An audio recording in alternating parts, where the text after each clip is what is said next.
اعوذ باللہ من الشیطان الرجیم بسم اللہ الرحمن الرحیم۔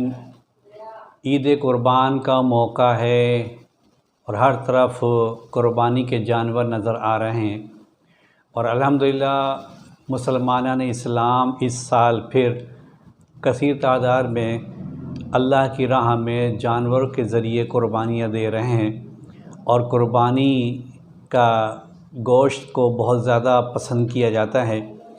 یہ جو قربانیاں ہیں یہ حضرت ابراہیم علیہ نبینا علیہ الصلاۃ والسلام کی سنت ہے، اور اس امت کے لیے بھی اس حکم کو جاری رکھا۔ لیکن یہ بات یاد رکھیے کہ قرآن پاک میں اللہ تبارک و تعالیٰ نے اس بات کو واضح فرما دیا ہے کہ تمہاری قربانی کے گوشت اور خون ہم تک نہیں پہنچتے، بلکہ تمہاری نیت، تمہارا تقوی پہنچتا ہے۔ چنانچہ اللہ تبارک و تعالیٰ سورہ حج آیت نمبر 37 میں ارشاد فرماتا ہے کہ اللہ کو ان جانوروں کا گوشت اور خون نہیں پہنچتا بلکہ تمہارا تقوی پہنچتا ہے۔ قربانی کا گوشت اللہ تعالیٰ کی طرف سے ہمارے لیے ضیافت ہے۔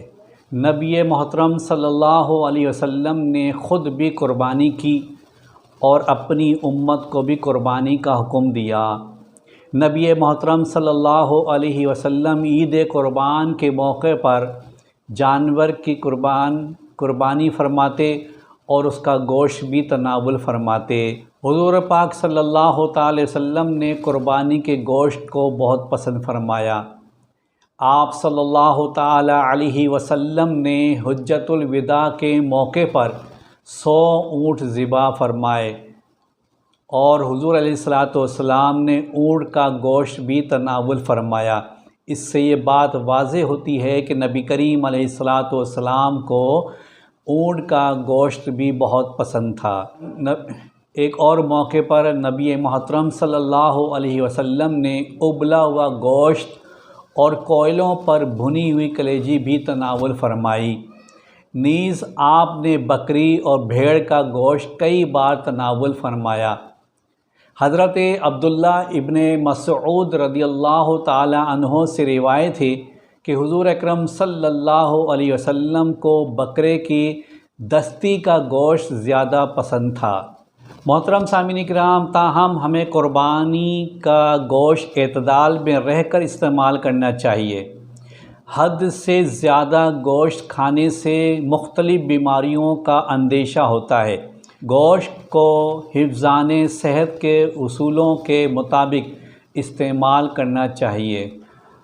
محترم سامعین کرام، اب ہم یہ دیکھیں گے کہ گوشت میں کون کون سے اجزاء ایسے ہیں کہ جو انسانی جسم پر اچھے اثرات مرتب کرتے ہیں۔ ماہرین طب کے نزدیک گوشت میں پروٹینز، معدنیات اور وٹامنز سمیت کئی مفید غذائی اجزاء پائے جاتے ہیں جو انسانی جسم کی نشوونما میں بنیادی حیثیت رکھتے ہیں۔ اس لیے گوشت کو متوازن غذا کا ایک بہت اہم حصہ قرار دیا گیا ہے۔ ماہرین اغذیہ کے مطابق ایک عام صحت مند فرد کو روزانہ 100 گرام گوشت استعمال کرنا چاہیے، کیونکہ 100 گرام گوشت میں تقریباً 143 کیلوریز، 3 سے 5 گرام چکنائی، 26 گرام پروٹین اور کئی وٹامنز اور معدنیات پائے جاتے ہیں۔ کسی بھی جانور کے جسم کی ساخت کے لحاظ سے مفید اجزاء کی مقدار مختلف ہو سکتی ہے، افادیت یکساں ہی ہے۔ مثلاً گوشت کے اندر پروٹین پایا جاتا ہے، گوشت پروٹین سے بنتا ہے، اور جانور سے حاصل کردہ اینیمل پروٹین اس سے اعلیٰ درجے کی غذائیت حاصل ہوتی ہے۔ یہ پروٹین انسانی گوشت کے پروٹین سے ملتی جلتی ہے۔ اسی طرح ناظرین، چکنائی یا چربی گائے اور بکرے کے گوشت میں مختلف مقدار میں چکنائی یا چربی پائی جاتی ہے، جس کا تعین عمر، جنس اور غذا کے مطابق ہوتا ہے۔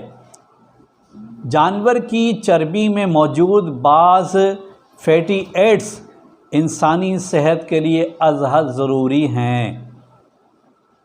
اس کے ساتھ ساتھ ناظرین، گوشت کے اندر وٹامنس ہوتے ہیں، جیسا کہ ماہرین طب فرماتے ہیں کہ گوشت میں وٹامن B12 یعنی B12 موجود ہوتا ہے۔